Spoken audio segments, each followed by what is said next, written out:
Bienvenidas, profesoras y profesores del Colegio Fray Luis de León, de los frailes Agustinos Recoletos, y también compañeros y compañeras que llegan acá por invitación, ya sea del Espacio Popular de Exploración Cristiana o de la Red Laical Latinoamericana, o quien esté accediendo a esto. Un gusto poder compartir en esta segunda sesión sobre este curso, Filosofía del Pueblo. Hoy también nos acompaña el maestro Ramiro Lago Bertino, especialista en filosofía latinoamericana, y hoy en específico nos centraremos en un pensador, en un filósofo argentino muy interesante que también ha sido importante para tener este espacio, la recomendación que el mismo Papa Francisco hizo hace poco tiempo. Él recomendó el estudio de Rodolfo Kusch, pensador del que hoy nos encargaremos, por su reflexión como especialista del concepto pueblo.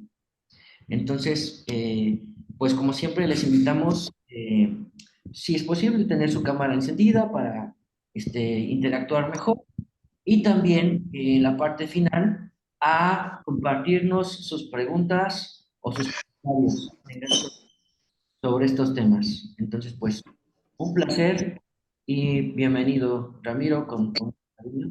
Adelante. ¿Qué tal? Bueno, muchas gracias Mario por la presentación, por la introducción. Saludos a todos y a todas, un gusto volver a encontrarles. Bueno, vamos a empezar entonces con esta segunda sesión del seminario. Como bien anticipaba Mario, la idea es centrarnos en el pensamiento de Rodolfo Kusch, en hacer una introducción a su obra, a su pensamiento, a algunos de los principales temas que él aporta.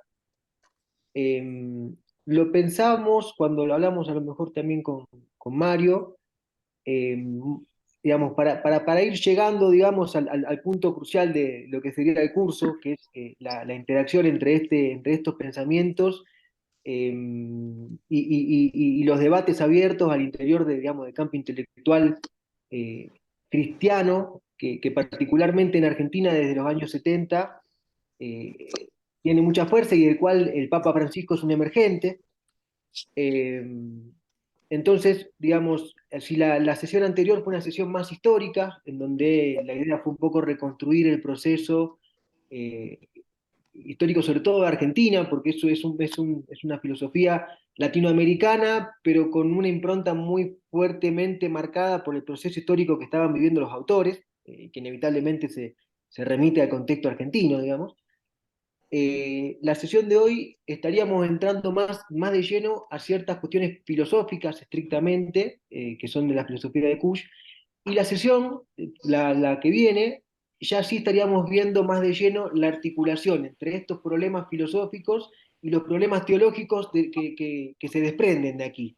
Porque, digamos, a lo mejor lo primero que hay que decir es que Rodolfo Kusch es un filósofo de los pocos filósofos del grupo de la filosofía de la liberación, que ahora después voy a recordar un poquito todo esto que vimos, que no emerge de los ámbitos cristianos. O sea, él no es un filósofo que esté particularmente interesado en una reflexión cristiana, sí religiosa, sí va a cuestiones de las religiosidades bajas, podríamos decir. Le interesan los cultos populares, le interesa sobre todo cierta pervivencia de religiosidades indígenas en el presente del pueblo. Entonces, Scanone lo que va a hacer con ello, Scanone creo que es el que va a advertir la importancia del planteo de Kusch para llevarlo a los ámbitos teológicos.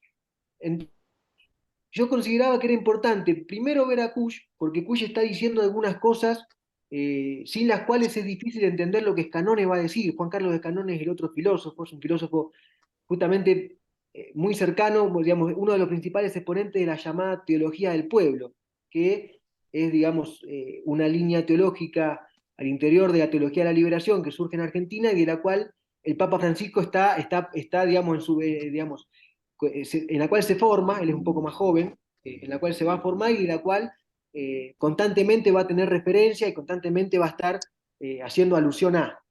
Scanone sí es una figura, bueno, No tengo.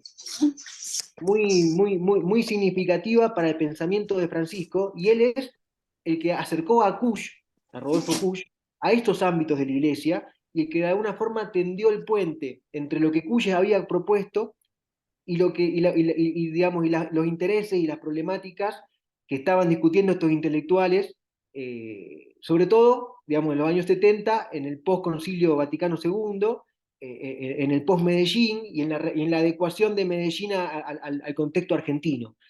Esa va a ser, en ese momento, eh, digamos, a donde la figura de Kusch va a llegar, digamos, o va a tener algo para decir en relación a los debates teológicos. Eso, como digo, lo vamos a ver mejor la otra sesión.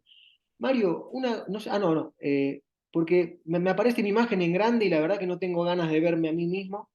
No sé si tengo forma de... Ahí está. Ya como que hablarme a mí mismo me parece demasiado, digamos, prefiero ver qué dice el resto, perdón. Bueno, entonces, la sesión de hoy va a ser más estrictamente filosófica, como decimos, ¿no? La anterior fue más histórica y la que viene vamos a ir de lo histórico y lo filosófico a lo teológico, ¿bien? Vamos a hacer ese vínculo porque me parece que, digamos, que lógicamente era lo correcto para presentar el tema. Retomando algunas cuestiones que se dijeron la otra sesión para refrescar y para empezar, ¿no? Eh, Decíamos que para ubicar a Kusch y a Scanone y al trabajo que ellos hacen de manera conjunta, ahora después vamos a ver bien esto, hay que remitirse a los años 70 en Argentina y en América Latina, ¿no? En los años 70, digamos, por supuesto el contexto siempre es mundial, pero ellos están insertos en el proceso argentino, ahí trabajan, ahí piensan y les está interesando en parte lo local, ¿no?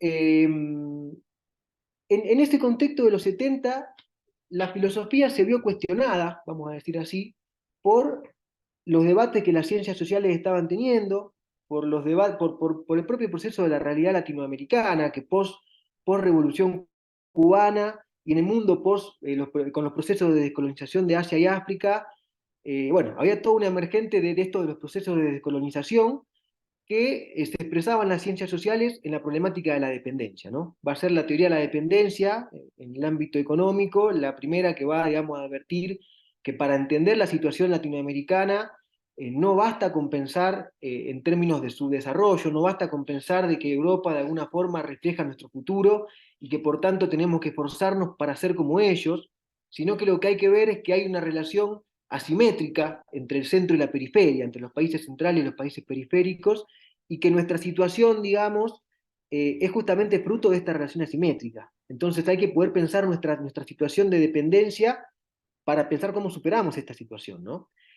Este enfoque, el enfoque del dependentismo, se va a extender rápidamente a la sociología, a la pedagogía con Pablo Freire, a la teología con todos los debates teológicos de la década del 60 que llega también a la teología de la liberación, y la filosofía, de alguna forma, se va a querer hacer cargo de este problema, ¿no? Va a querer asumir este problema en términos filosóficos. O sea, un poco la primera pregunta de todos estos autores es cómo dar cuenta en sede filosófica del problema de la dependencia latinoamericana. Acá estaría un poco la primera pregunta, ¿no? La raíz del problema.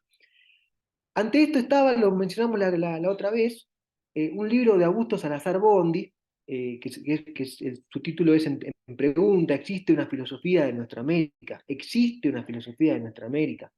Del año 68, Salazar Bondi es un filósofo peruano muy destacado, en donde lo que él hace es hacer, este libro se lo recomiendo mucho, la verdad, es cortito y es fácil, no es tan difícil de leer, y hace toda una reconstrucción de la historia de la filosofía en América Latina, para llegar digamos, a la conclusión básicamente de decir, el gran problema de la filosofía en América Latina es que es una filosofía dependiente. ¿Qué significa esto? Que las corrientes filosóficas que hubo en América Latina, por un lado lo que hicieron es, digamos, adoptar por transferencia las modas filosóficas que Europa y Estados Unidos había construido. Entonces, todas las corrientes son una transferencia, son una adopción de filosofías externas. Y que lo que básicamente hicieron los filósofos latinoamericanos es reproducir esas filosofías externas sin considerar muy seriamente la particularidad local. Es decir, lo que sería de alguna forma el piso de la filosofía, que es, digamos, insertarse en la fricción entre la realidad y el pensamiento, para de alguna forma desde ahí construir las categorías que permitan pensar la realidad, es un ejercicio que no se hace, y lo que se hace es repetir lo que viene de Europa, lo que viene de afuera, ¿no? Y por tanto no tenemos la capacidad de pensarnos a nosotros mismos, con nuestras propias nociones, con nuestros propios conceptos, con las ideas que nosotros construimos. A esto Leopoldo Sea, otro gran filósofo y parte de todos estos debates, le va a responder que no es tan así, digamos, que sí hay originalidad latinoamericana, que sí hay filosofía, pero en definitiva lo importante del caso, lo que quiero señalar, es que Salazar Bondi lo que en definitiva lo que dice es, mientras América Latina siga siendo dependiente, vamos a tener una cultura de la dominación, una cultura que está atravesada por el problema de la dominación del centro sobre la periferia, y por tanto muy difícilmente podamos tener una filosofía propia. La condición de que podamos tener una filosofía propia es que esa filosofía se inserte en los procesos de liberación en curso. Insisto, Revolución Cubana hacía poco, los procesos de liberación estaban muy en auge en todo el mundo, entonces necesitamos una filosofía que se inserte en estos procesos de liberación.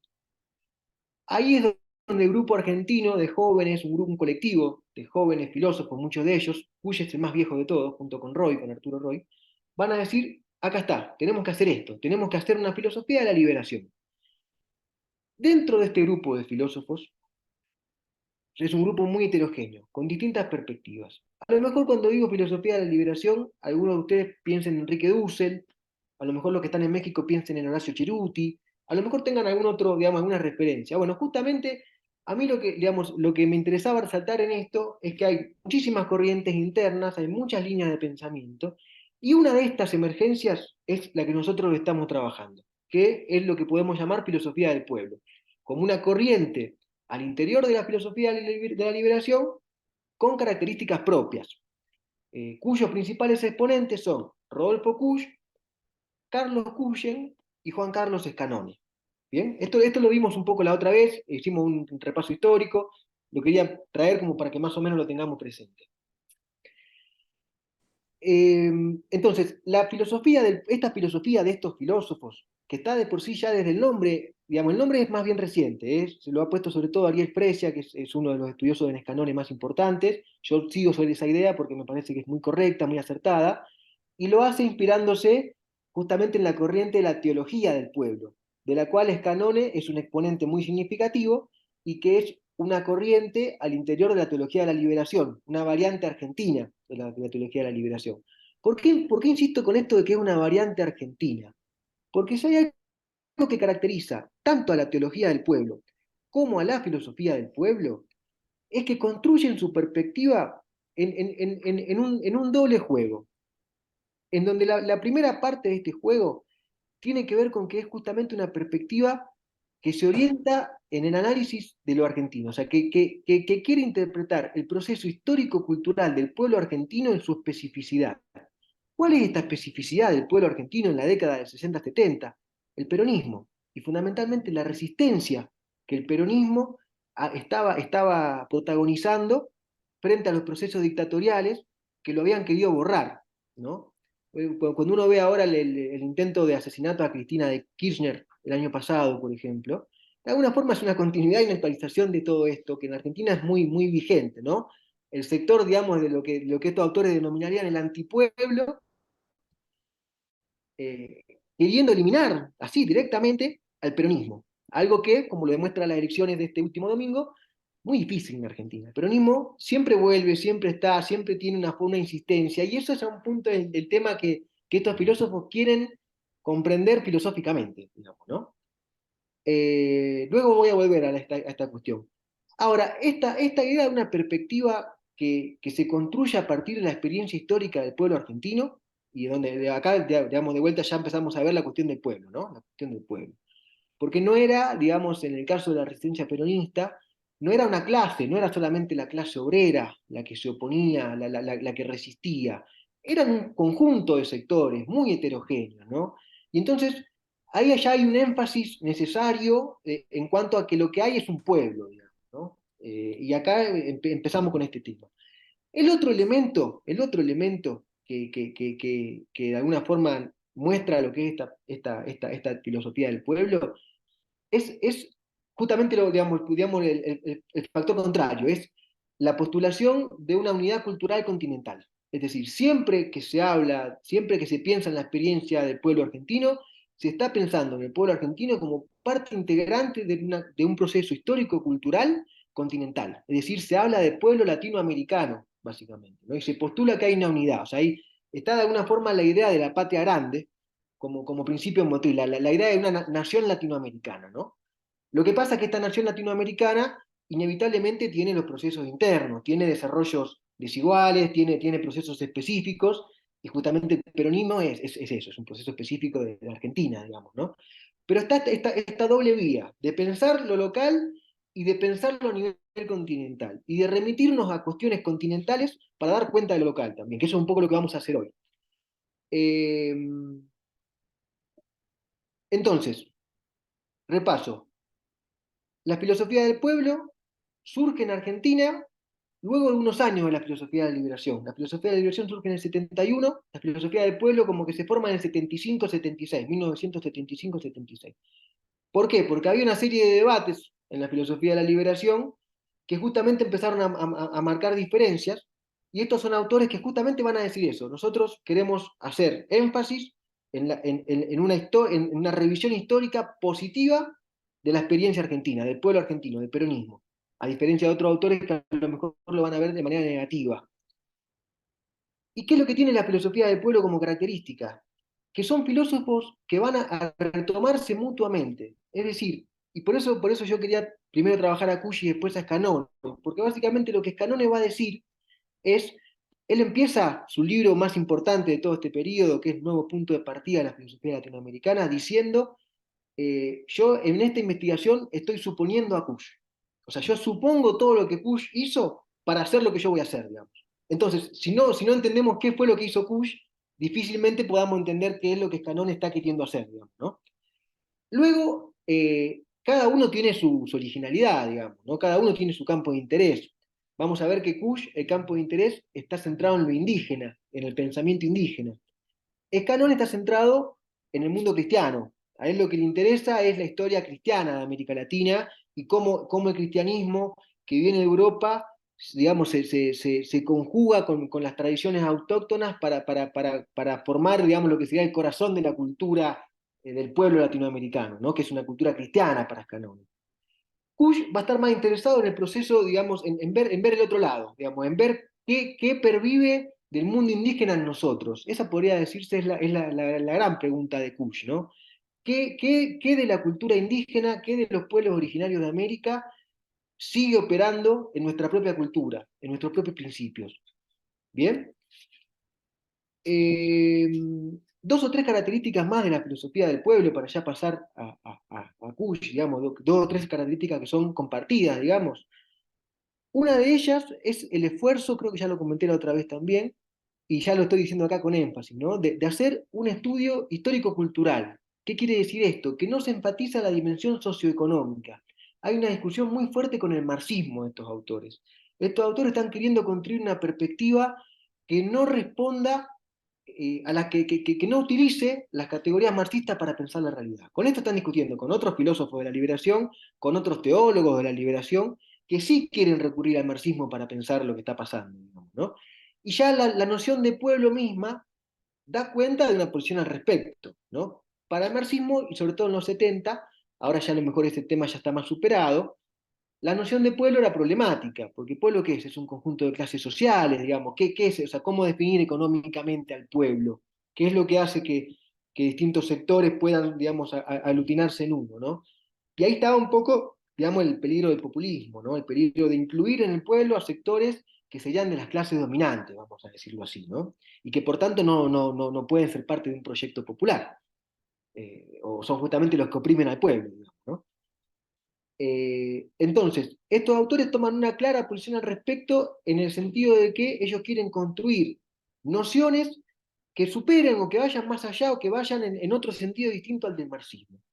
Y el otro cuestión importante en este sentido, que yo creo que Francisco también lo retoma mucho, es la idea de priorizar la unidad sobre el conflicto. que justamente tiene que ver con esto, ¿no? Porque digamos, si se enfatiza la idea de la clase social, digamos, el análisis tiene que ver con la lucha de clases, con pensar cuál es el antagonismo, cuáles son los intereses contrapuestos de los distintos sectores y cómo eso se va expresando históricamente, ¿no? Acá lo que el enfoque siempre va a intentar de hacer es construir, digamos, no es que no reconoce que haya conflicto, pero hay una prioridad de la unidad. Está la idea de que hay que pasar por el conflicto para alcanzar niveles de unidad más amplios, ¿no? Y el énfasis está puesto en esta cuestión de la unidad. Eh, Dos cuestiones más que son muy importantes en lo específico de la filosofía del pueblo. Una de ellas es la advertencia de la crisis de la razón como un elemento fundante de la reflexión filosófica. Es decir, la idea de que la racionalidad occidental, vamos a decir así, es decir, europea, cuando digo occidental estoy diciendo europeo, básicamente, o de tradición europea, está en crisis. ¿Por qué está en crisis? Está en crisis porque, por su estrechez, por el límite que se impone, ¿no? Básicamente se piensa en la racionalidad científica, que digamos, no admite como racional elementos que podríamos llamar emocionales, elementos digamos, de la religiosidad, diría Scanone, ¿no? Elementos afectivos, toda una serie de cuestiones que hacen al humano, y sin lo cual no hay humanidad posible, pero que en general la tradición occidental ha tendido a ningunear, a delimitar, a considerar que es irracional, y cuando se lo cataloga como irracional, se dice esto no es filosofía, por ejemplo, ¿no? Todo esto no entra en la filosofía. Y además se lo denigra, se lo pone en un lugar peyorativo, ¿no? Entonces, acá lo que se advierte es la crisis de la racionalidad. La idea de que la racionalidad científica ha mostrado sus límites, algo que, digamos, hoy por hoy, digamos, creo yo que está muchísimo más claro, muchísimo más en auge, si vemos, digamos, la catástrofe ambiental a la que nos lleva, digamos, la tecnologización, digamos, todo el desarrollo de la técnica a niveles que no tienen en cuenta otra cosa más que la producción y la ganancia, ¿no? Eh, Estos autores están viendo eso y justamente en ese advertir los límites de la racionalidad, están queriendo pensar más allá de los límites de la filosofía. Y con esto, básicamente lo que se incorpora es una reflexión en torno a la sabiduría popular. La sabiduría popular que se expresa en símbolos, ¿no? Entonces hay una reflexión simbólica. Cuando se habla de pueblo, no se remite tanto a una instancia económica. Pueblo no es tanto, aunque sí se enfatiza digamos, la idea de pueblo pobre, no se está pensando tanto en la dimensión económica, sino que se está pensando más en una dimensión cultural. Cultura que se expresa en símbolos. Entonces, lo que va a intentar de hacer esta filosofía es estudiar los símbolos populares, ¿no? Y yo creo que este es otro de los puntos que, bueno, que Canón advierte en Kusch y que luego todo, digamos, Francisco de alguna forma también va a advertir en Kusch a través de Canón, digamos, ¿no? La idea del estudio de los símbolos populares como modo de construir una filosofía a partir de los símbolos y como modo de comprensión de nosotros mismos, ¿no? A partir de los símbolos que el pueblo ha ido construyendo. Digo, para no dejarlo en abstracto, la Virgen de Guadalupe en México, ¿no? Como símbolo, pensada como un símbolo, ¿no? Como un símbolo que expresa justamente gran parte de los anhelos, de las tradiciones, de la esperanza popular, ¿no? Eh, Escanone esto lo nombra, no desarrolla el tema de la Virgen de Guadalupe, pero digo, es uno de los temas que podría, digamos, trabajarse filosóficamente a partir del estudio de los símbolos populares, ¿no? Una cuestión más que quería decir, ahora no me acuerdo cuál era.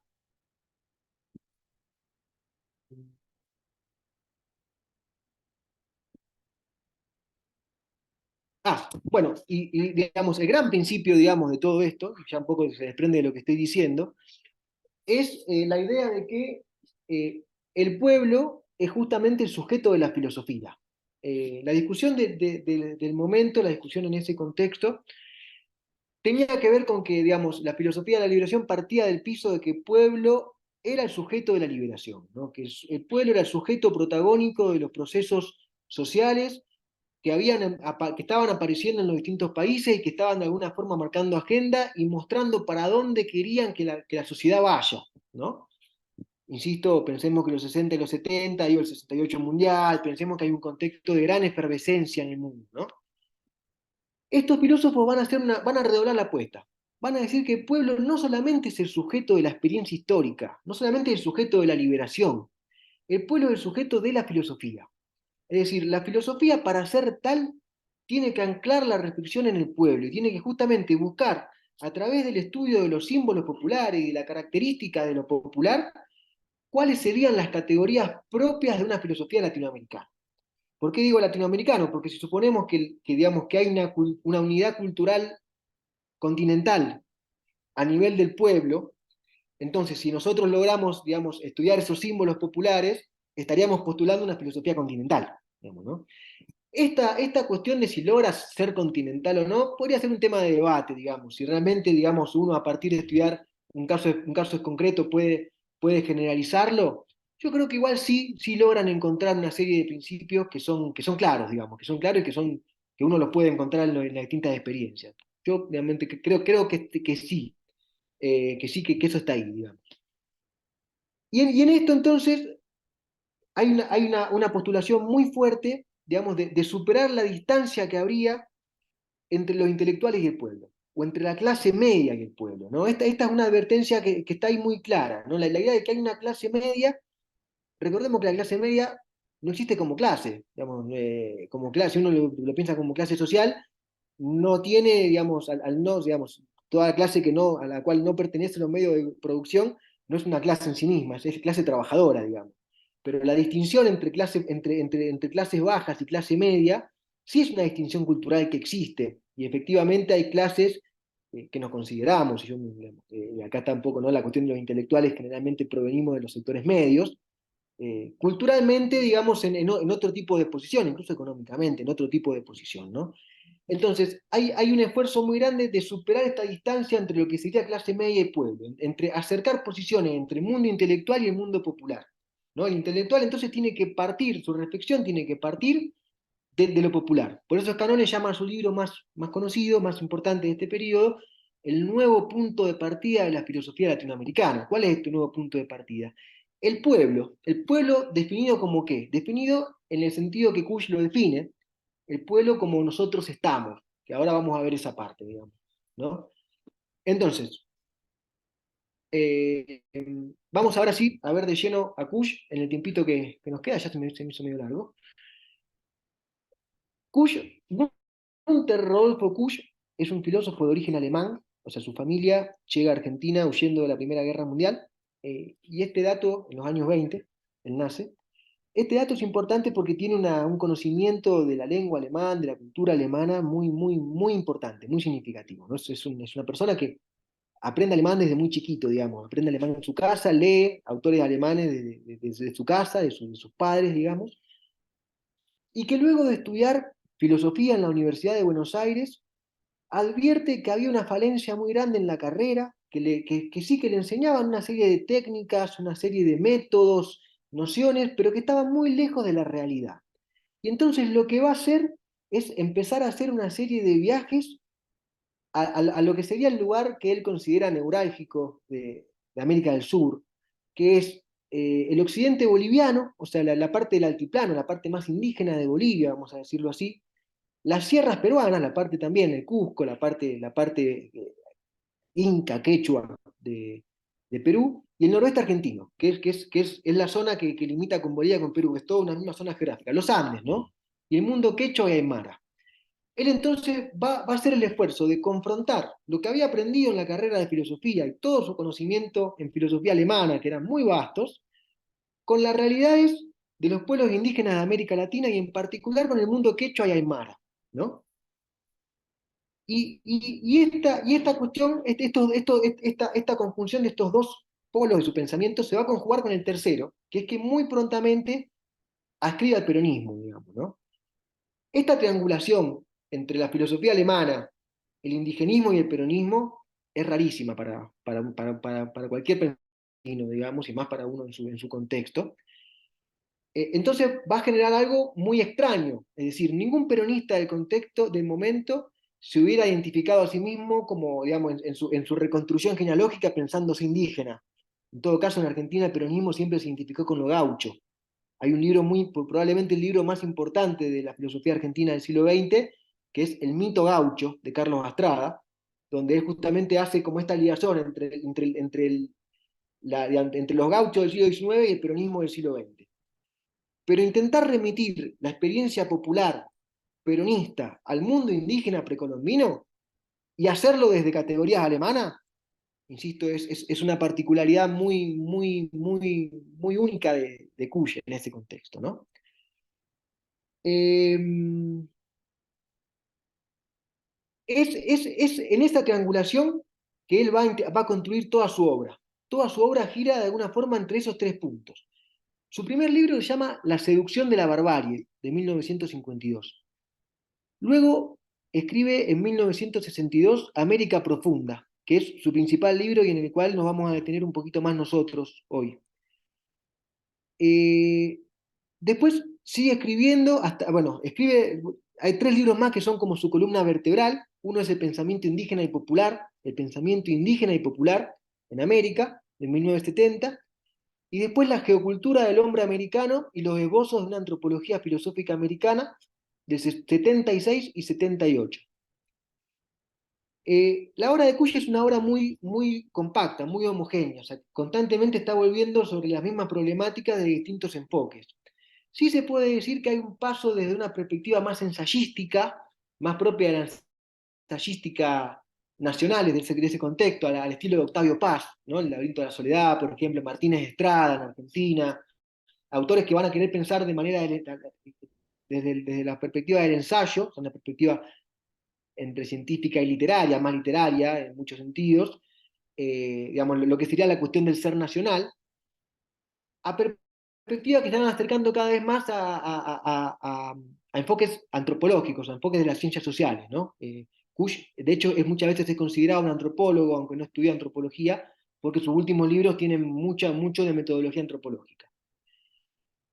Y es a través de estos viajes al altiplano boliviano, de estos viajes por el noroeste argentino, de estas investigaciones, a donde él va a desarrollar un método propio que le va a permitir llegar, dice él, a lo que serían las categorías básicas de un pensar americano. Categorías, hago acá una aclaración, las categorías son básicamente las herramientas principales de los filósofos, ¿no? Y las filósofas. Es decir, una categoría, básicamente, digamos, si un concepto es una idea que yo tengo que se relaciona con algo de la realidad, por ejemplo, yo tengo la idea de mesa y acá tengo una mesa, una categoría es un concepto que se relaciona con un concepto, o incluso la relación de varios conceptos. Lo que los filósofos hacen en general es construir categorías, perdón, para pensar determinados fenómenos, ¿no? Entonces, si uno identifica cuáles son estas principales categorías, de alguna forma tiene la estructura de lo que el filósofo está queriendo pensar, digamos, ¿no? Entonces, Kush es un gran inventor de categorías. Kush inventa categorías propias. ¿Por qué inventa categorías propias? Porque estamos hablando de un ámbito en el cual no hay categorías filosóficas en un sentido estricto. Es decir, toda su estrategia, todo lo que él va a querer hacer, tiene que ver con correr a la filosofía de Europa y llevarla a América Latina. Algo, por ejemplo, bastante análogo, un problema bastante análogo, pasa con la exégesis bíblica. Es decir, si uno ve la Biblia no se puede decir que sea filosofía en un sentido estricto, no es un tratado filosófico en un sentido estricto, como lo hacía Aristóteles, como lo hacen. No significa que sea menos que la filosofía, es otra cosa, abarca otro campo de interés. Entonces la filosofía siempre tuvo esta cuestión, la filosofía que quiso pensar la Biblia, de cómo traducir los elementos que están en la Biblia a categorías filosóficas, ¿no? Digo, Kush quiere hacer algo similar, en el sentido de que él lo que está queriendo pensar es cómo el mundo indígena puede ser traducido a categorías filosóficas. Esto no significa que el mundo indígena no piense.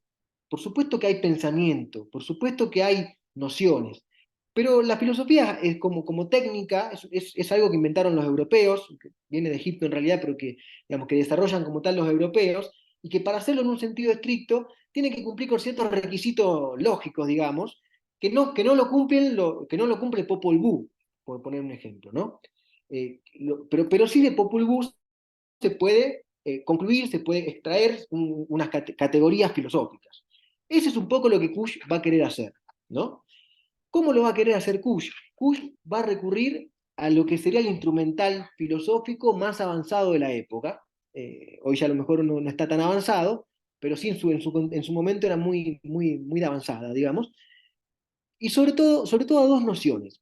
A la noción del Lebenswelt, del mundo de la vida, de Husserl, de Edmund Husserl, en donde Husserl lo que dice es que hay una serie de estructuras intencionales en la vida cotidiana de la gente, sí, que hay una concepción, digamos, bueno, lo voy a decir así, una concepción del tiempo, una concepción de la relación de los humanos, que hay una serie de cuestiones que de alguna forma contienen implícitamente principios filosóficos, y creo que la filosofía puede hacer es justamente estudiar este mundo de la vida que todos los pueblos, que todas las culturas tienen, para extraer de ahí sus principios filosóficos. Y la otra idea sería la del núcleo ético mítico de Paul Ricoeur, que también dice algo, un punto es parecido, ¿no? Que toda cultura tiene un fondo de valores que se prestan símbolos, ¿no? Esto, Paul Ricoeur es muy importante para esta tradición, ¿no? Hay un fondo de valores que se expresan símbolos. Este fondo de valores nos habla de un sentido último de la vida, nos habla digamos, de una concepción de la muerte, nos habla de una serie de cuestiones que hacen a la filosofía y que la filosofía puede justamente intentar, digamos, traducir a categorías específicas. Entonces, Kush lo que va a decir es que él encontró en el fondo de los Andes, vamos a decir así, las categorías de un pensar propio de América, ¿no? Este tema digamos, de construir una filosofía a partir de la inspiración en la cultura, las culturas originarias es el principal aporte de Kush, ¿no? Y es, digamos, insisto en esto, si Kush se centra en lo indígena, Scanone va a advertir la importancia de esto para pensar el mundo cristiano, digamos, ¿no? Entonces, primero, hoy vamos a ver la parte más indígena y la sesión que viene vamos a ver cómo esto se traduce a categorías cristianas.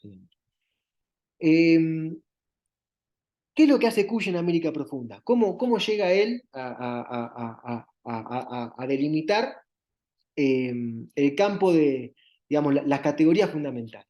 Lo hace a partir de dos formas, de dos métodos, digamos, filosóficos. Uno justamente de Husserl, que es la fenomenología, una palabra difícil, pero que básicamente lo que quiere hacer es describir aquello que aparece a la conciencia. Yo pensaba leerle un fragmento, pero se me va a hacer medio largo.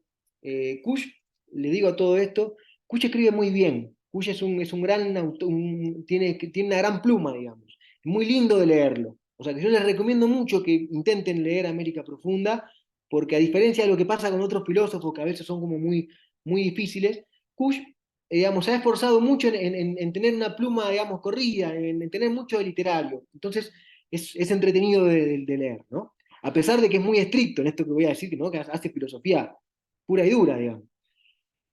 Digo, parte de dos análisis para encontrar las categorías del pensar americano. Uno es una experiencia fenomenológica. ¿Qué significa eso? Él va a decir, me encuentro en las afueras de la iglesia de Santa Ana, en Cusco, en el barrio de Carmenga, que es un barrio histórico de Cusco, en Cusco nada más y nada menos, o sea, el corazón del imperio incaico, el centro del mundo para la cultura quechua, ¿no? Me encuentro aquí y empiezo a caminar por la calle, empiezo a ascender para ir a la iglesia de Santa Ana, y en el medio me encuentro con un mendigo. Y el mendigo me genera una sensación extraña. Hay una sensación extraña. Entonces, ¿qué es lo que hace la fenomenología? La fenomenología recorta este tipo de cosas. O sea, hay un dato de la realidad que a mí me genera algo en mi conciencia, ¿no? Y hace lo que se llama la reducción fenomenológica. O sea, me quedo con esto.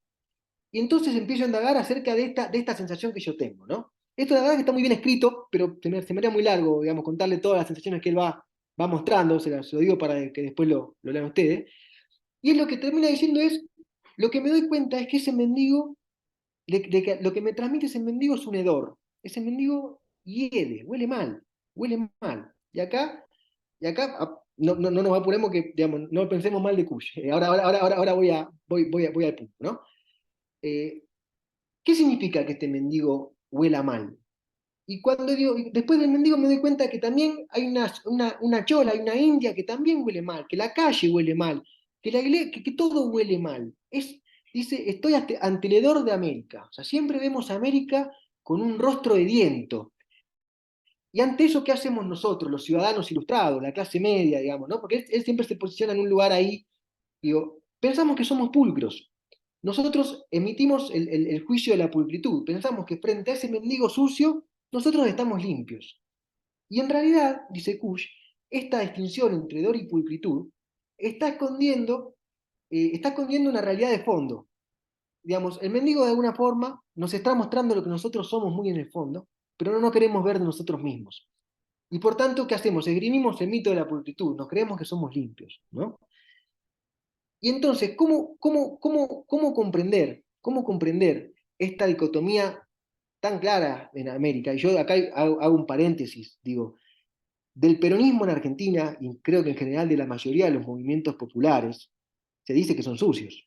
En Argentina el peronismo surge el 17 de octubre, digamos, donde hay un episodio en el levantamiento del 17 de octubre, digamos, uno de los episodios más famosos se llama Las patas en la fuente, ¿no? O sea, son, digamos, los sectores marginales que irrumpen en la Plaza de Mayo, en el centro de Buenos Aires, y que se meten a una fuente que hay en la plaza, meten los pies, digamos, ¿no? Eso fue un gesto digamos, que imperdonable para las clases dominantes argentinas, vamos a decirlo así, para los sectores públicos del país, ¿no? Yo digo, en Argentina, por ejemplo, en el último tiempo, es muy fuerte el movimiento piquetero en los 90, ¿no? Y también el movimiento piquetero se asocia con lo sucio, todo lo que tiene que ver con lo popular, todo lo que tiene que ver con los pobres, está asociado a la suciedad. Esto no significa que sean, o sea, digamos, lo que Cuya está queriendo decir es, yo tengo que entender qué es lo que está de fondo en este mecanismo, ¿no? Yo tengo que entender por qué yo me pienso que soy pulcro, ¿no? Para entender este origen del hedor y la pulcritud, se va a ir más atrás. Y ahí va a cambiar de método. Se va a quedar con esta idea de que hay un hedor y hay dos polos antagónicos, ¿no? Está el hedor y los ciudadanos, digamos, los sectores sociales asociados al hedor y los sectores sociales que nos creemos que somos pulcros, digamos, ¿no? Pero que en realidad, en el fondo, somos también edientos, también somos latinoamericanos, digamos, ¿no? Entonces, acá, digamos, nunca hay dos polos, digamos, esta es una cuestión importante, nunca los polos son antagónicos, y en esto, cuando yo le decía lo de la unidad sobre conflicto, ¿no? No se piensa de que estos polos antagónicos tengan que excluirse. Justamente, el error está en pensar que la pulcritud tiene que limpiar el hedor. Yendo al caso, el hedor está en proscribir al peronismo, en querer eliminarlo, en querer matar a Cristina. O sea, digamos, no se trata de eliminar al otro vector. Kush lo que dice es que en el fondo de América hay un viejo axioma que dice que todo lo que se da en estado puro es falso y que debe ser contaminado por su opuesto. Y que por eso la vida termina en el día termina en la noche, la vida termina en la muerte, lo blanco supone lo negro, lo frío el calor, lo húmedo lo seco. Siempre hay dos principios que se conjugan y que nunca vamos a poder tener uno y eliminar el otro. Siempre van a ser dos principios conjugados y que lo que se trata es de equilibrar estos principios, ¿no? Acá también, bueno, se está sugiriendo, digamos, desde un fondo de pensamiento, una cuestión política muy clara, ¿no? En cuanto justamente de alcanzar una unidad por sobre el conflicto, como decía.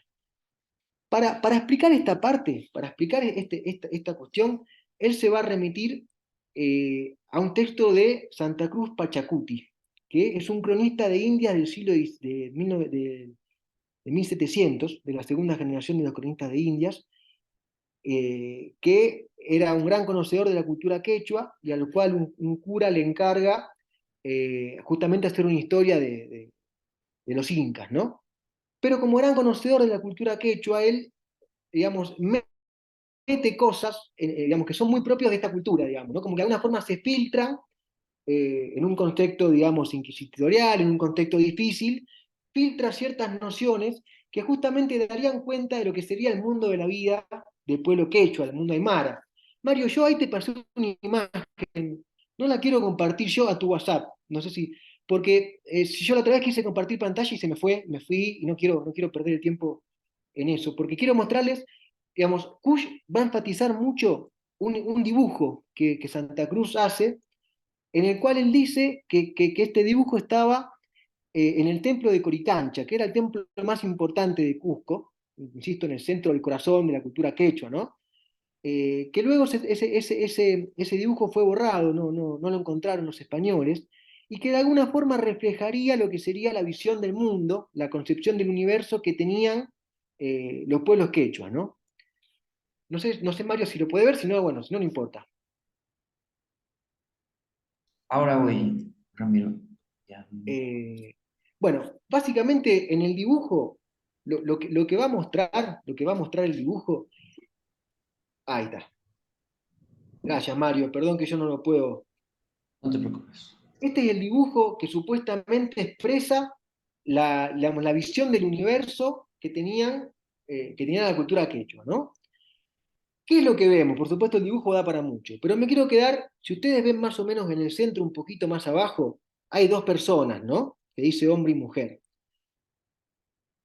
Estas dos personas estarían ubicadas más o menos en el centro. Arriba está la Cruz del Sur, y el círculo que se ve arriba es Viracocha, la máxima deidad del mundo quechua. Viracocha es el dios más importante, digamos. Y lo que hay alrededor son todos símbolos eh, digamos, de lo que sería el mundo, ¿no? Está el granizo, la niebla, por un lado está la Pachamama, está el sol y la luna.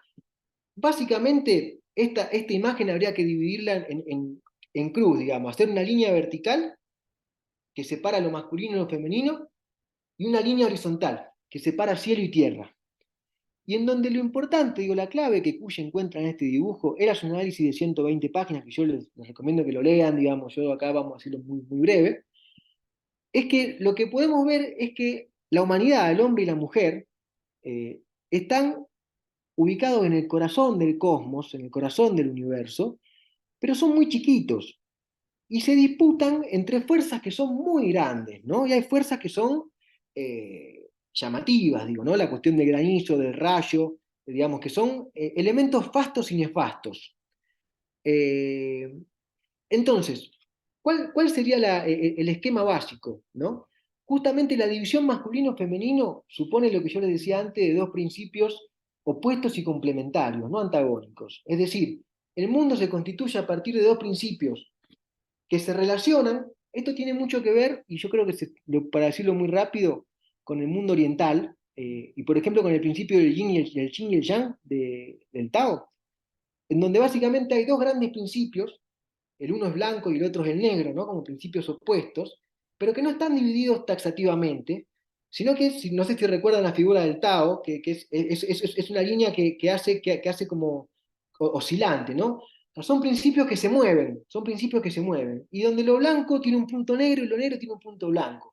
Es decir, son principios que se mueven y que se manchan mutuamente. Esto que decíamos antes, ¿qué es lo que qué es lo que podían ver los pueblos indígenas?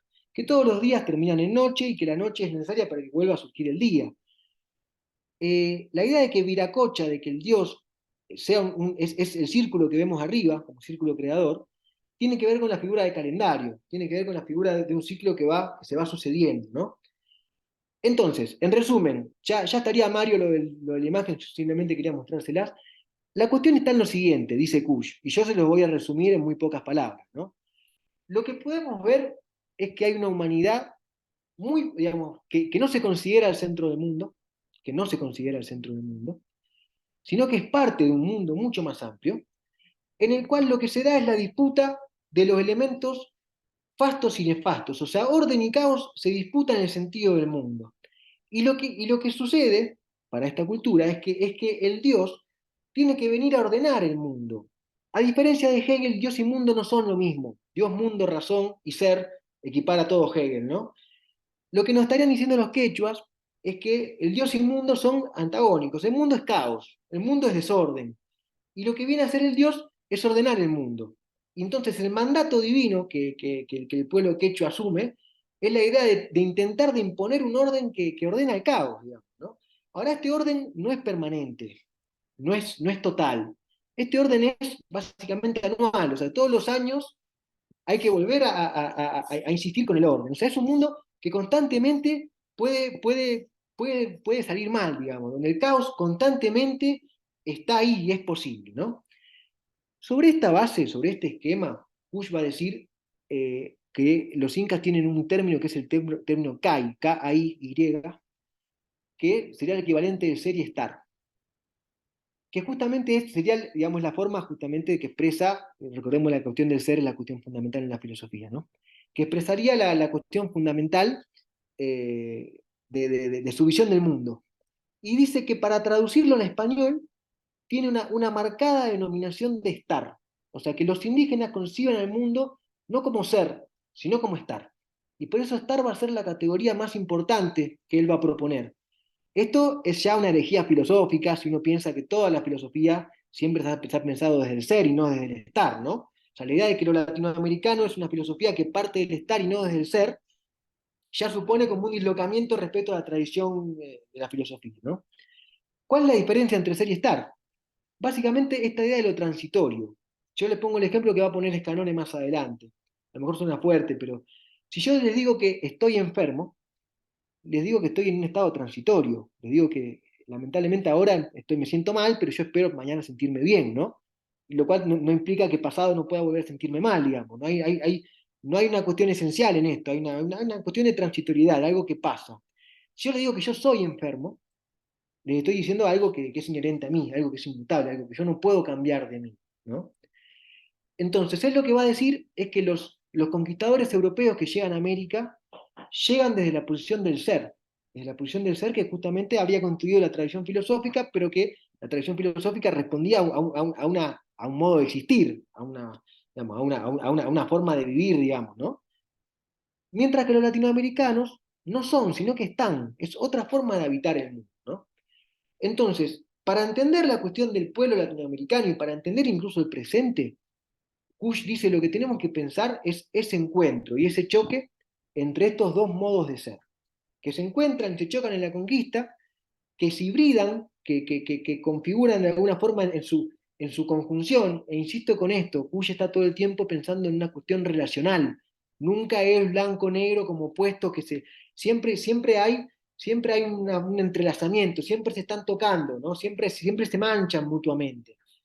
Y en este mancharse, en este cruzarse entre los dos, se construye todo el itinerario de la historia latinoamericana. Toda la cultura, toda la historia de América Latina es de alguna forma el itinerario de conflictivo de estos dos proyectos, de estos dos modos de ser, que se reparten de forma desigual en América Latina. Para decirlo muy básico, porque me estoy yendo con el tiempo, quiero cerrar en 5 minutitos más como para dejarle tiempo a ustedes también. No sé si 5, capaz que 10, pero disculpen, pero te me hizo largo. Eh, digamos, la primera clave, digamos, de comprensión de nuestra realidad tiene que ver con remitirnos a este momento constitutivo que es la conquista y con pensar que hay dos modalidades del ser que se han encontrado y que han chocado. O sea, hay ese encuentro y es choque, ¿no? Es las dos cosas. En la conquista y que esta división es un problema que ni la colonia ni la independencia pudieron resolver. Y que por tanto hasta nuestros días tenemos estas dos modalidades que están ahí polulando, que existen que se conjugan y que se disputan y que están ahí, ¿no?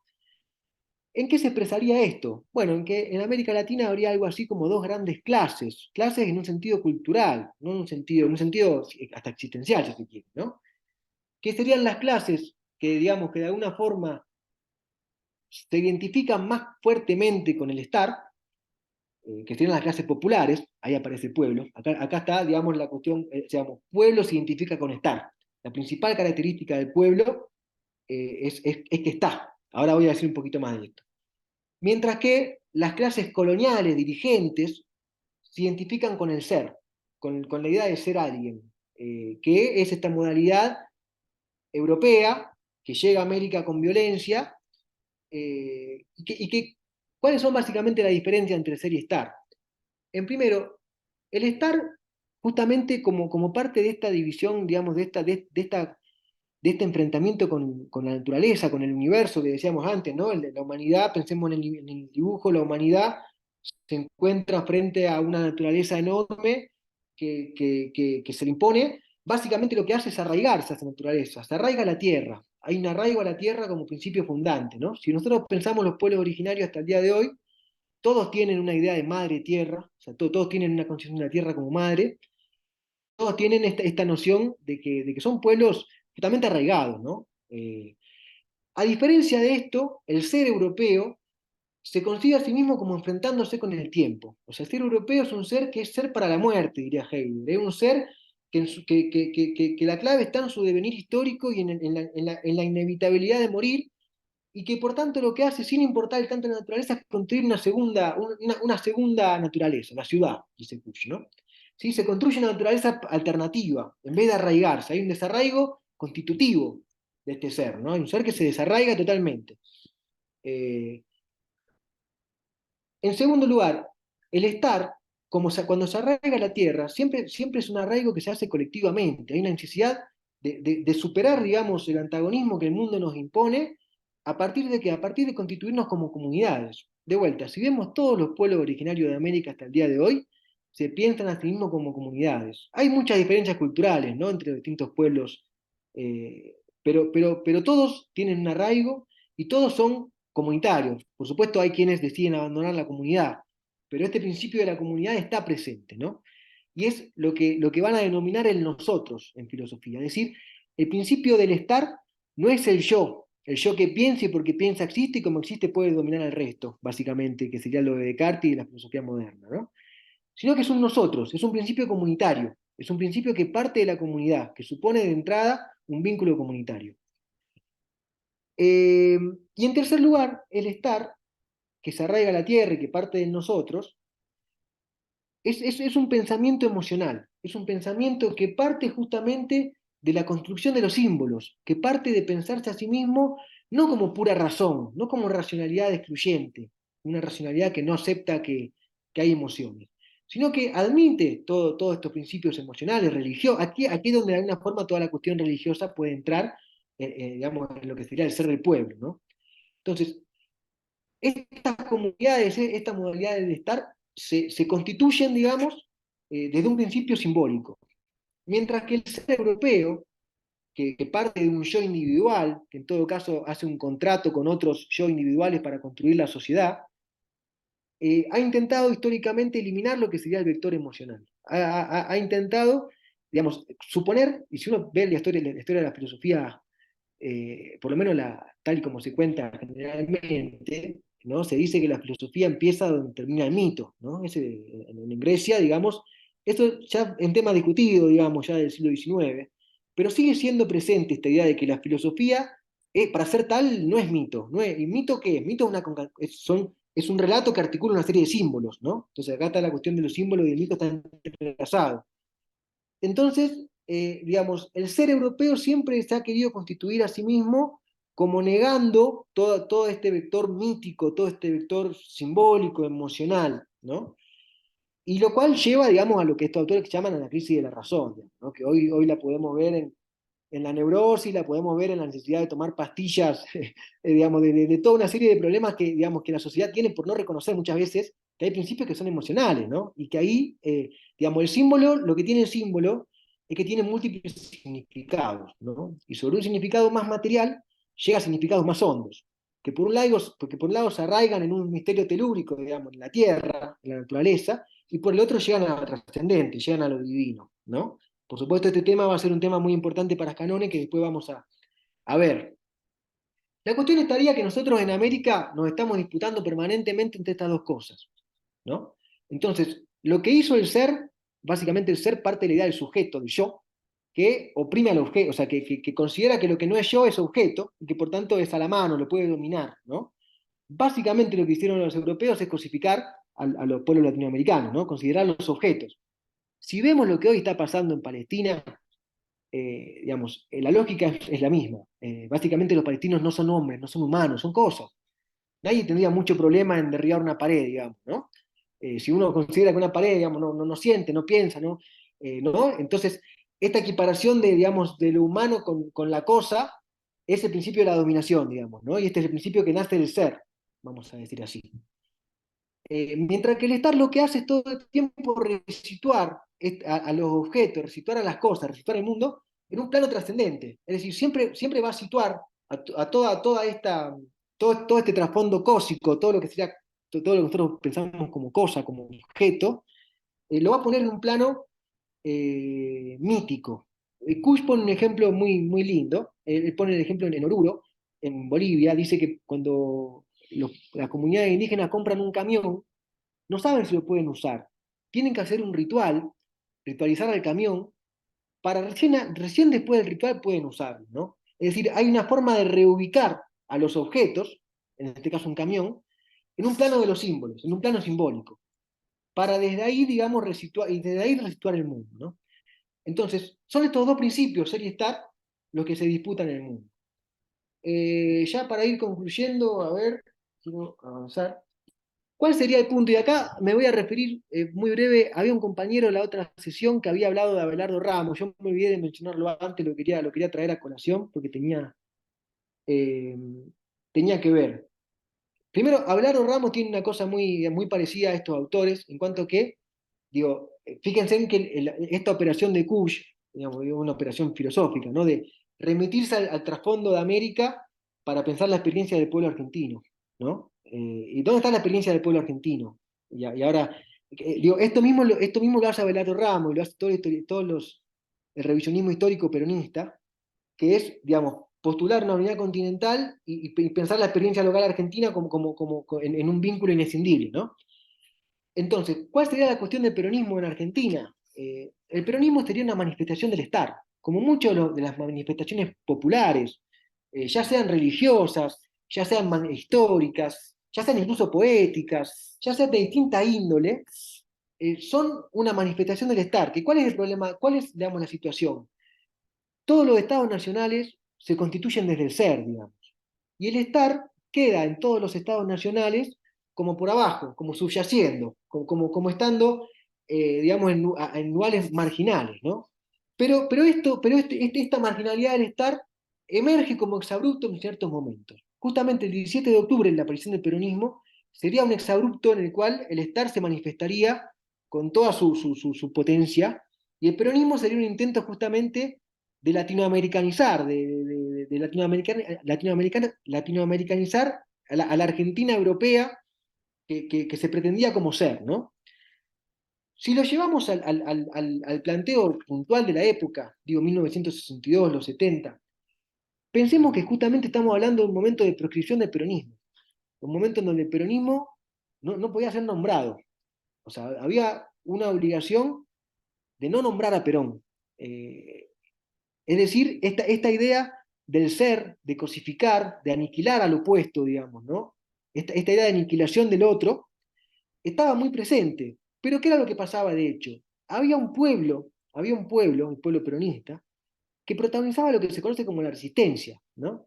Es decir, había un pueblo peronista que no dejaba de ser sí mismo, que no estaba dispuesto a modificarse, que no estaba dispuesto a asumir la modalidad del ser europea, sino que se sostenía desde sus propios valores, y de esos valores básicamente puso en jaque la dictadura en varias ocasiones, ¿no? Entonces, digo, este análisis que se remite tan al pasado, esto es lo otro que lo asocia con Abelardo Ramos, ¿no? El revisionismo histórico justamente hace este tipo de operaciones. ¿La operación de qué? La operación de remitirse a instancias que parece que no tienen nada que ver, en este caso el mundo precolombino, para explicar fenómenos recientes. Y justamente, en muchos casos, esta operación, por lo menos en el caso argentino, tiene que ver con el peronismo, ¿no? Lo que están queriendo hacer es buscar al peronismo antecedentes históricos. ¿Qué es lo que dice Kush? Ahí está, por ejemplo, Tupac Amaru, ahí está Artigas, ahí está Juan Manuel de Rosas, ahí están distintas experiencias históricas donde de alguna forma el estar se ha ido manifestando hasta llegar a la presencia del peronismo, que sería la manifestación contemporánea del estar, ¿no? Después, siempre vivimos, digamos, nosotros vivimos traccionados en un mundo de cosas y de dioses, ¿no? Tenemos una seducción por lo cósmico, o sea, estamos todo el tiempo oscilando entre los dos extremos, digamos, ¿no? Entonces, el peronismo también parte del ser, ¿no? El peronismo muchas veces eh, también ha sido dominación, digamos, ¿no? También en esto de que son las dos cosas, ¿no? De que son las dos cosas. Y entonces, el desafío que Kush lanza, y que Canone va a retomar, y que la próxima vamos a ver mejor, ya más centrado en lo teológico, que esta vez no lo vimos, tiene que ver con intentar de buscar en las experiencias históricas del pueblo latinoamericano aquellas anticipaciones simbólicas, aquellos momentos en donde hay determinados símbolos. Los símbolos, ¿qué es lo que permiten? Los símbolos hacen a nosotros. O sea, un pueblo es un pueblo en determinados momentos porque se articula en torno a un símbolo, en torno a símbolos. A mí siempre me sale poner el ejemplo del caso chileno del 2019, digamos, cuando fue el levantamiento, donde se tiraban las estatuas, ¿no? Básicamente es la constitución de un pueblo que está diciendo estos símbolos que el Estado elige como nuestros no son nuestros. Nosotros tenemos otros símbolos, por tanto necesitamos otras estatuas. Necesitamos, o sea, necesitamos rediscutir cuáles son nuestros símbolos, cuáles son aquellos símbolos que nos articulan como pueblo, ¿no? Entonces, el llamado de Kush va a ser, busquemos en aquellos lugares en donde el pueblo ha construido sus símbolos, porque de alguna forma ahí está prefigurado lo que nosotros queremos que sea la sociedad liberada del futuro, ¿no? Entonces, ¿dónde están estos símbolos? Estos símbolos pueden ser de muchas índoles distintas, ¿no? Yo me fui al histórico, digo, Perón podría considerarse un símbolo, o el peronismo en realidad es una serie concatenada de símbolos, hay varios símbolos, o sea, Perón, Evita, la resistencia es todo un símbolo hoy por hoy, la resistencia peronista, el 17 de octubre, hay toda una serie concatenada que articulan a un pueblo. Está el pueblo peronista, sigue estando, digamos, ¿no? Así como eso, digo, bueno, la Virgen de Guadalupe, de vuelta, ¿no? Uno podría pensar figuras religiosas, lo vamos a ver con el Escanón en la próxima sesión, en donde esto se da también a nivel popular, ¿no? Kush, por ejemplo, también trabaja en Martín Fierro, que es un poema muy importante para Argentina, en donde justamente de alguna forma es un poema símbolo de la nacionalidad, ¿no? El debate sobre Martín Fierro fue muy, muy fuerte en el siglo XX argentino para la filosofía. Pero bueno, lo dejo por acá. Entonces, digamos, lo que quedaría para ver la próxima es cómo este desafío de, digamos, de escuchar a los símbolos populares, de ir a buscar cuáles son los símbolos que el pueblo ha tenido para representarse a sí mismo, para desde allí encontrar una interpretación filosófica o teológica acorde a la realidad latinoamericana, ¿no? Ese va a ser, me parece a mí, el desafío que Scanone va a tomar y lo va a llevar al plano de la teología y que por tanto a Bergoglio le va a estar interesando también. Bueno, hasta ahí lo dejo. Gracias y disculpen que se me hizo largo. Muchísimas gracias, Ramiro. Yo creo que ahí están aplausos también. Y creo que estas reflexiones filosóficas requieren un poco de tiempo, ¿no? Para meditar, para reflexionar y quizá para volver a ello. Y bueno, vamos a contar con la grabación, como contamos con la grabación de la sesión anterior. Eh, pero creo que podemos reflexionar sobre lo que hemos escuchado y encontrar como muchos casos concretos en los que se problematiza las situaciones que nos has mencionado, ¿no? Entonces, pues este tiempo de comentarios y de dudas podemos aprovecharlo. Entonces, las invito a levantar la mano y compartirnos, ¿no? Para dialogar, para encontrarle presencia a estos problemas, a estas reflexiones que Ramiro nos ha hecho aquí en la mesa, ¿no? Pues Jesús, adelante.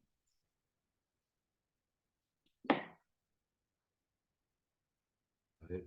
Hola, hola, ahora sí se escucha bien. Muy bien. No, quería solamente agradecer a Ramiro todo lo que compartió hoy y me pareció muy interesante. Y sobre todo me quedé con lo último que planteaste, lo de los símbolos y lo de la construcción de los símbolos a partir del pueblo, ese nosotros. Me quedé pensando un poco en el caso de Uruguay porque me parece una cuestión atípica porque el Uruguay es un país muy laicista y es un país que entra en el contexto de América Latina desde ese lugar, ¿no? Hay análisis histórico, bueno, no voy a detallar mucho eso, pero hay análisis histórico, es decir, parte de una iglesia muy pobre, que costó mucho la evangelización y los símbolos religiosos. Y yo creo que ahí hay un elemento que yo lo he desarrollado un poco en mis clases también, que es el tema de cómo el uruguayo ha construido esa simbología a partir de símbolos, entre comillas, paganos, ¿no? Tomados del fútbol, tomados del carnaval, tomados de otras expresiones populares que son muy interesantes y que de alguna manera le dieron esa expresión de sentido, como decías tú, y que tiene que ver con esa construcción del sentido, con esa construcción del mundo de la vida, como decías antes, en eso de Husserl y de Paul Ricoeur, con el tema de lo ético mítico. Y yo creo que, bueno, es una cosa interesante cómo la educación en el Uruguay, a ser laica y muy anticlerical, y hay un anticlericalismo muy fuerte, o desarrolló un proceso de secularización muy fuerte, eso generó bueno, que al no haber, entre comillas, símbolos religiosos, que el pueblo pudiera identificarse por esa cultura, vamos a llamarla vallista, porque el vallismo desarrolló un poco esa idea de el techo a lo religioso, se canalizó inconscientemente, podríamos decir, se vehiculó a través de otros símbolos, entre comillas, más paganos, tipo carnaval, tipo fútbol, tipo otras expresiones que, ¿no? Por ejemplo, es común sentir decir Peñarol es una religión, o Nacional es una religión, ¿no? Dentro del carnaval, en los distintos cuplés, las murgas, las comparsas, hay expresiones típicas de ese anhelo de trascendencia, de búsqueda de sentido, de encuentro popular. Quería compartir eso nomás y me pareció muy interesante la conferencia de hoy y bueno, vamos arriba.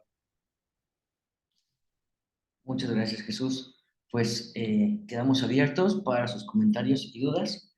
Yo también quiero aprovechar, a mí me ayuda mucho lo que nos comparte Ramiro, y también con estas pistas que nos sugieres, ¿no? O sea, yo pensaba en el ejemplo de Guadalupe, de María de Guadalupe, ¿no? Tonantzin, de lo que pasa, ¿no? El fenómeno que es, ¿no? A mí me sorprende mucho, hasta me da miedo decir que se juntan 8 millones de personas en la basílica, ¿no? O sea, se me hace inconcebible, el 12 de diciembre, ¿no? El día de su fiesta. Pero pensaba un poquito que este simbolismo, ¿no? Y me abro para toda la discusión que pudiera generar, llamarle símbolo, pero tiene un significado porque esta morena no solo es, sino que está, ¿no? Está con lo popular, ¿no? Creo que me da mucha luz esto que dices, ¿no? Y lo que se celebra no es el solo hecho de que sea, digamos, como en ella misma o en una dimensión divina. Creo que no es lo relevante, sino en que se pone a nuestro lado, ¿no? Se revela con nosotros incluso la petición, ¿no? de la Virgen es en la tradición, ¿no? Hazme una basílica, ¿no? Bueno, hazme un templo, ¿no? Para estar ahí, ¿no? Entonces creo que se vuelve más concreto. Y lo particular también de Guadalupe es, pues, el ayate, ¿no? O sea, esta historia, esta tradición que existe sobre el origen, ¿no? Que también es interesante, o sea, que más que sea o no sea, está, ¿no? Muy curioso, incluso cuestionando su misma dimensión ontológica, ¿no? De metafísica. Pensaba, por ejemplo, otro que ya está muy cerca, ¿no? Y que por los tiempos también se vuelve muy presente en nosotros, ¿no? A partir del pan de muerto, ¿no? Que quizá muchos ya han podido comer, yo todavía no, pero espero que pronto. Pues esta fiesta de los difuntos, ¿no? Y pensaba un poquito cómo lo vivimos nosotros como mexicanos.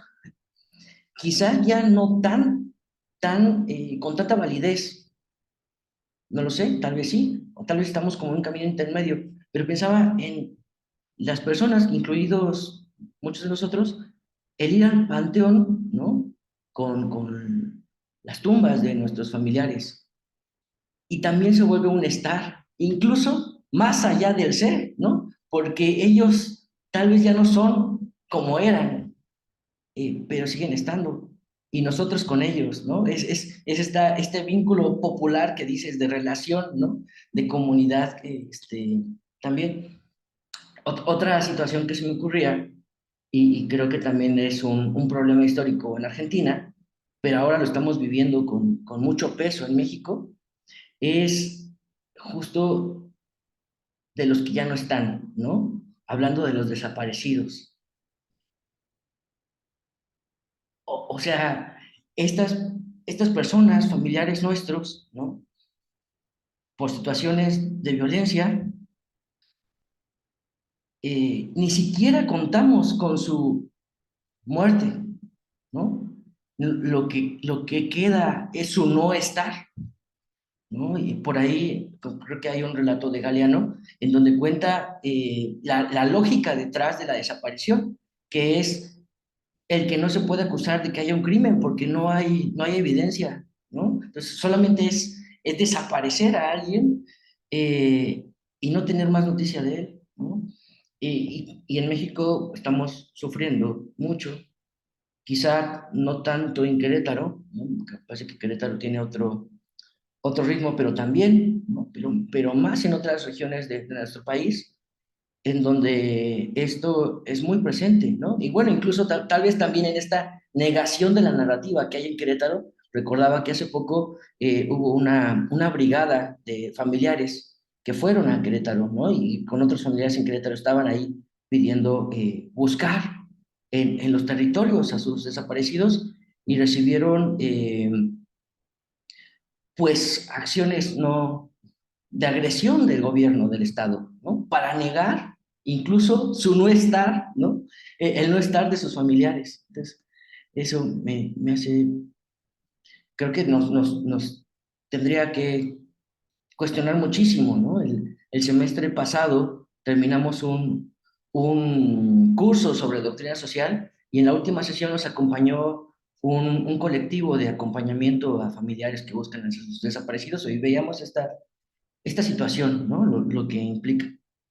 Y ya como último ejemplo, un poquito pensaba también como el fundamento de esta ontología occidental, claro que debe tener su correlato no solamente en la filosofía, sino también en la teología, ¿no? Porque si no, no podría sostenerse. Y pensaba en este pasaje en que se revela digo, Yahvé a Moisés, ¿no? En la zarza ardiendo, este famosísimo, todos lo debemos conocer, en que Moisés le pregunta, ¿no? Cuando Yahvé le manda liberar a su pueblo de la esclavitud por el faraón, y dice, bueno, entonces, ¿en nombre de quién voy? ¿No? Y la tradición, nuestra tradición, en la traducción, ¿no? De la tradición, dirá que Yahvé contesta, yo soy el que soy, ¿no? O sea, justo en lo que tú nos estás diciendo, ¿no? En esta dimensión del ser más que del estar. Pero me parece muy lindo que también actualmente tenemos otras traducciones, ¿no? Quizá más cercanas al judaísmo, que dicen, no, esa es una mala traducción. No es yo soy el que soy, sino yo, yo estoy contigo, ¿no? Yo estoy aquí, ¿no? Yo soy el que está. Y se revela otra vez ese Dios en relación, que por supuesto que tiene más sentido, que porque está en relación con su pueblo, como dice en el relato, ha escuchado los clamores y pide la liberación, ¿no? Pero no es a partir de quién es, sino en cuanto está el mismo Yahvé, ¿no? Fundamento de todo el discurso del ser de Occidente. Y un poquito, yo también quiero mencionar lo que dice Silvana Rabinovich, ¿no? Sobre este mismo pasaje. Ella hace una traducción también de esta respuesta de Yahvé, y ella dice que no es ni el ser ni el estar, sino que Yahvé contesta, sea el que sea, ¿no? A la petición de Moisés, ¿no? De ¿quién me manda? Sea el que sea. No importa en realidad quién te está mandando, lo que importa, lo que me estoy revelando es que liberen a este pueblo, ¿no? Entonces es todavía más un discurso de volvernos otros al lado de la comunidad, ¿no? Entonces, pues bueno, dejamos también abierto para comentarios, para alguna otra duda y lo que nos quieras compartir, Ramiro.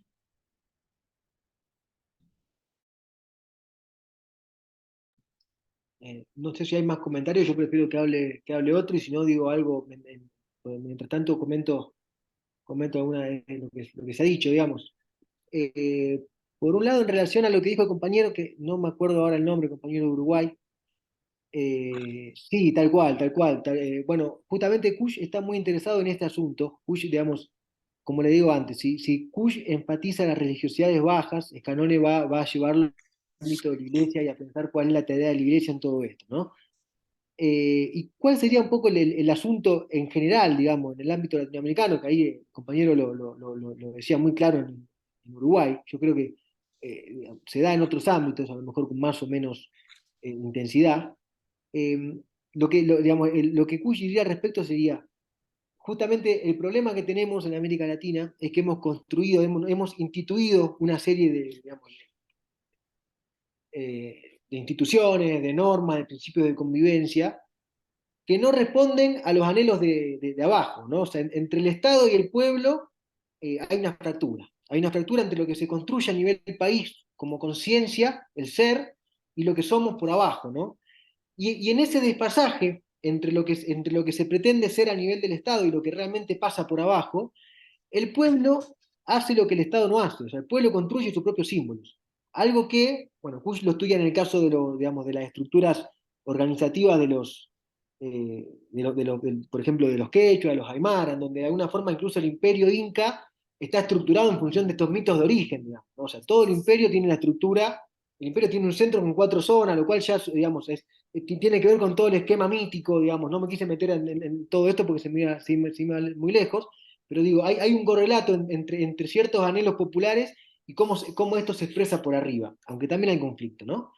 Mientras que nosotros, el desfasaje es mucho más grande. Digamos, lo que pasa por arriba no tiene nada que ver con lo que se espera por abajo. Y por tanto lo que pasa es que el pueblo, los pueblos, construyen en sí mismos sus propios símbolos. Ahí el fútbol, bueno, Kush lo estudia justamente. El carnaval, lamentablemente en Argentina la dictadura medio que lo borró.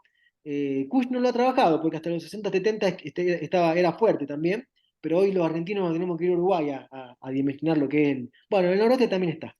Pero digo, la cuestión de que hay, digamos, lugares paganos, que hay otro tipo de expresiones que de alguna forma canalizan todo este anhelo de trascendencia que toda humanidad tiene, que siempre va a tener, está muy vigente en América Latina, ¿no? Kush, de hecho, también va a mostrar cómo hay continuidad de este estilo de pensar que viene del pueblo originario en el fútbol, cómo el fútbol cristaliza estructuras que no se plasman en otros lados, digamos, ¿no?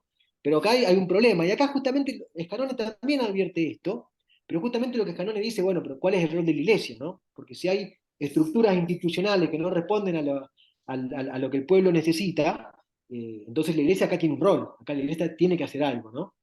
Y me parece que Francisco también parte de este principio, ¿no? O sea, digamos, diríamos la diferencia entre lo instituido y lo instituyente, ¿no? Hay un sistema de dominación instituido y hay una serie de principios instituyentes que están ahí, ¿no? Y que son justamente el llamado, esto que decía de Kush, a ir a buscarlos. Justamente, digo, sin despreciar el fútbol, sin despreciar el carnaval, sin despreciar ningún tipo de expresión popular. Y justamente pensando que estas expresiones populares pueden ser llevadas al plano de la filosofía, ¿no? Y bueno, en este sentido, digo, si estas expresiones pueden ser llevadas al plano de la filosofía, ¿cómo no va a poder ser llevado toda la experiencia de la Virgen de Guadalupe? Digo, ¿no? Son experiencias, por supuesto, mucho más intensas, mucho más claras, mucho más eh, con una tradición histórica de cuántos años. Digo, eh, y sí, sí, por supuesto, Mario, todo esto, lo que vos hacés, digo, me parece que es un poco la invitación y el ejercicio de estos autores es como es la puerta abierta a que, digamos, si uno va a revisar estos autores, puede pensar un montón de fenómenos. Y eso también es como una tarea abierta, ¿no? O sea, digo, cuestión de ponérselos a leer y de ver qué fenómeno se quiere interpretar, ¿no? Y digo, ahí el símbolo juega un lugar muy importante, por lo menos en esta traducción, ¿no? Es decir, de alguna forma lo que me parece, y ahí más, quizás más escanone, ¿no? O sea, cómo pensar filosóficamente una experiencia que en algún punto es impensable, es intransmitible, digamos, la experiencia de lo sagrado, la experiencia digamos, de lo divino. Y en donde, digamos, de alguna forma uno de estos principios que tienen los símbolos es el principio de participación. O sea, digamos, un pueblo adopta sus símbolos porque participa en este símbolo, ¿no? Porque, digamos, se siente parte de eso. Y el símbolo a la vez supone toda una serie digamos, como de capas, ¿no? Desde las más superficiales hasta las más profundas, digamos. Desde lo que puede ser una imagen simplemente, hasta lo que puede ser, digamos, digamos, una cierta intuición de lo divino, vamos a decir así, ¿no? Todo eso está como supuesto condensado en el símbolo. Y por eso, de alguna forma, ellos encuentran eso como clave para pensar en la filosofía. Digo, el símbolo a la filosofía da que pensar, y al pueblo da que ser, digamos, ¿no? Porque el pueblo logra ser, logra realizarse a través de su elaboración simbólica y a través de su participación simbólica en este tipo de procesos. No sé si hay más comentarios, a lo mejor, o cómo lo vemos.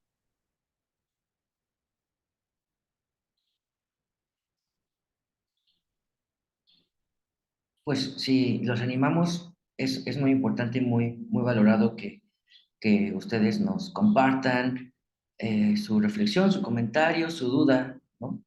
Y pues ayuda a Y yo todos. algo que no dije antes, incluso si hay cosas que no se llegan a entender, a lo mejor yo doy por supuesto que, no sé, que se conozca, que se entienden cosas que, no sé. También por favor díganmelo porque, bueno, puedo ahondar, o incluso la próxima vez puedo llegar a contar un poquito mejor algunas cosas que a lo mejor no se hayan entendido. Y es, bueno.